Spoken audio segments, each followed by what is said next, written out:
டின்னருக்கு வேர்க்கடலை சட்னி வித் தோசை பண்ணிடலான்னு பிளானு. ஸோ ஒரு கப் வேர்க்கடலை எடுத்து நல்லா வறுத்தாச்சு. இதை கருக விட்டுறாமல் பார்த்துக்கணும். நல்லா வறுத்தக்கப்புறம் ஆற வச்சு தோல் எடுத்துக்கலாம். தோல் எடுத்துகிட்டு அதுக்கப்புறம் ஒரு ட்ரை ரோஸ்ட் பண்ணணும். பொட்டுக்கடலை ட்ரை ரோஸ்ட் பண்ணிக்கோங்க. நாங்கள் திருச்சியில் பொட்டுக்கடலைன்னு சொல்லுவோம். ஒவ்வொரு ஊரில் ஒவ்வொரு மாதிரி சொல்லுவாங்க. உங்கள் ஊரில் என்ன சொல்லுவாங்கன்னு மறக்காமல் கமெண்ட் செக்ஷனில் போடுங்க.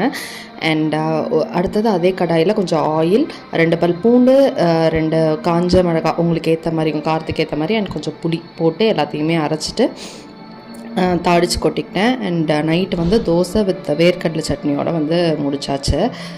ஸோ எங்கள் வீட்டில் இதுதான் டின்னர். உங்கள் வீட்டில் என்ன டின்னர் அப்படின்னு சொல்லிட்டு மறக்காமல் கமெண்ட் செக்ஷனில் சொல்லுங்கள். அண்ட் மார்னிங்க்கு என் ஹஸ்பண்ட் பழைய சாதமும் சாம்பாரும் கேட்டிருந்தனால முருங்கைக்காய் சாம்பார் நைட்டே வச்சுட்டேன். அவருக்கு அந்த மாதிரி பழைய சாம்பார்னால் கொஞ்சம் ரொம்ப பிடிக்கும்.